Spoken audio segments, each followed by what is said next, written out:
Le tombeau de la garde, tu t'en souviens? Oui. Robert Schumann, l'Europe en héritage aussi. 2 films donc signés par Patrick Basso, réalisateur lorrain. Il revient sur un nouveau projet, et qui dit projet dit financement, c'est en cours. Tournage prévu cet été, le titre, Le mort de la Cour d'Or. Pour en savoir plus, on l'accueille.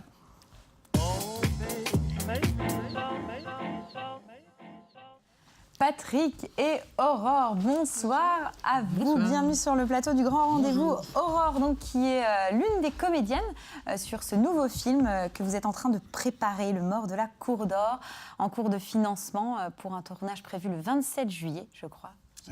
Au vu des informations que j'ai eues juste avant l'émission. Est-ce que, Patrick, vous pouvez nous planter le décor de ce nouveau projet ? Oui, je peux vous planter le décor. Allez-y. Alors, l'histoire... En 1944, quand les Allemands sont partis, ils avaient ordre de détruire des manuscrits, des incunables du 2e et 3e siècle. 40 ans plus tard, quelqu'un a dit sur son lit de mort, c'est moi qui devais les détruire. Je ne les ai pas détruits, ils sont cachés. D'accord. Voilà. Bon. Donc ça, c'est l'histoire vraie. Ensuite, nous, avec Paul Couturiot, mon auteur favori, on a imaginé une histoire policière dessus, qui se passe à notre époque et dont le centre est le musée. Le musée de la Cour d'Or. Alors, ce qu'on va faire, ça fait un petit peu ça. Regarde, on va découvrir un extrait de la bande-annonce et puis on en parlera juste après. Tu trouves pas ça étrange, toutes ces coïncidences, toi ? La réapparition du physiologos, l'explosion, l'antiquaire, et puis cet archiviste qui cherche à décrypter le sens de ce plafond. Mais tu sais, toi, ce qui a poussé les Allemands à choisir de détruire certaines œuvres et pas d'autres ? Non, j'en ai aucune idée. Mais tu sais, c'était une pratique courante à l'époque. Hitler avait une conception très personnelle de la culture. J'aime pas ce qui m'échappe, tu sais.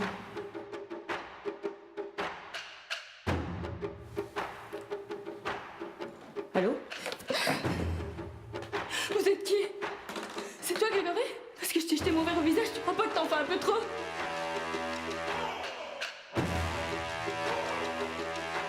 Saviez-vous que le physiologos avait refait surface, mademoiselle Moreno ? J'ignorais qu'il avait disparu. Mais vous êtes archiviste, mademoiselle Moreno. On sait que vous cherchez à percer le mystère du plafond bestiaire.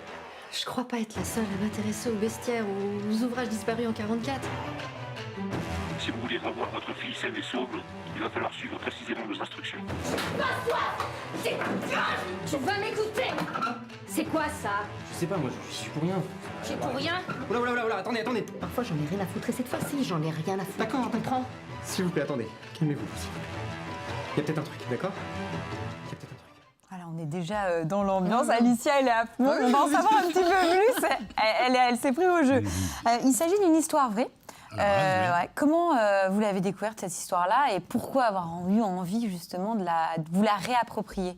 Alors, en fait, Philippe Brunella nous a parlé de cette histoire. Alors, Philippe Brunella, c'est le conservateur du musée de la Cour d'Or. Il nous a parlé de cette histoire et tout de suite, on a eu l'idée de tourner à la Da Vinci Code.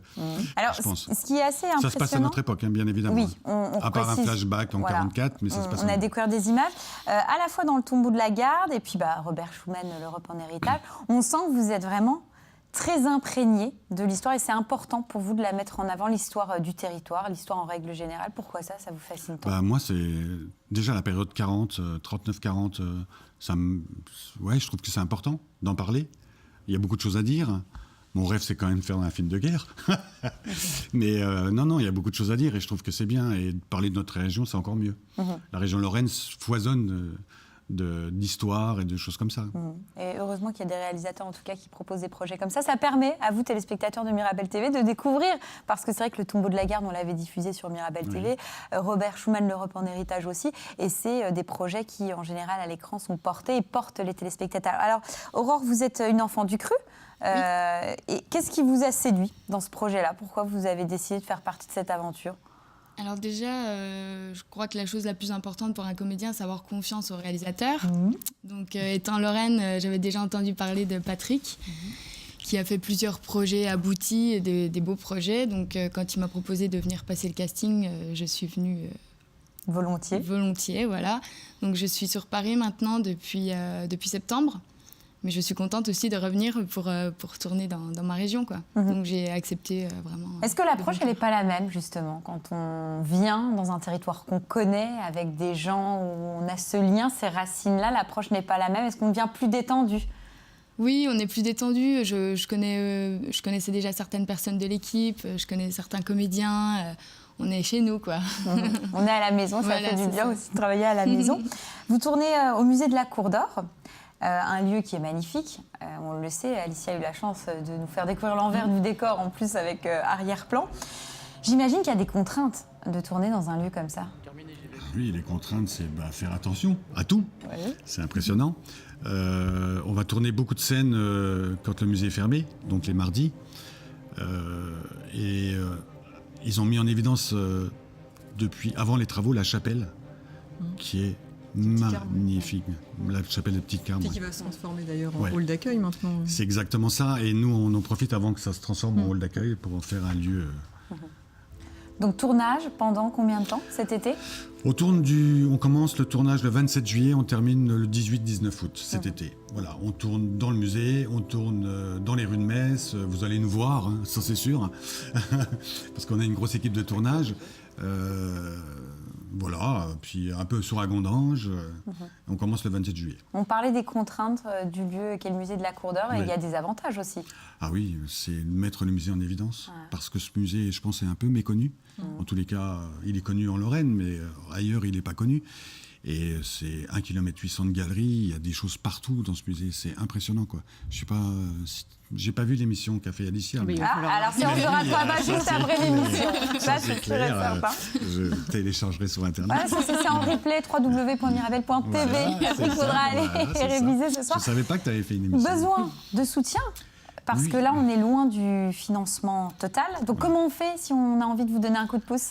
Alors, il y a un site internet qui s'appelle lemortdelacourdor.com, tout attaché. Regarde, ça s'affiche, c'est magnifique. voilà. Oh là là, vous faites le lancement de votre propre site internet. Et on peut participer directement sur le site en versant de l'argent, soit par un don, puisqu'on est une association dûment reconnue. On est habilité impôt, donc on peut déduire des impôts. Jusqu'à hauteur de 66% de ce qu'on verse directement On sur sent les impôts. l'expérience, Ouais. là.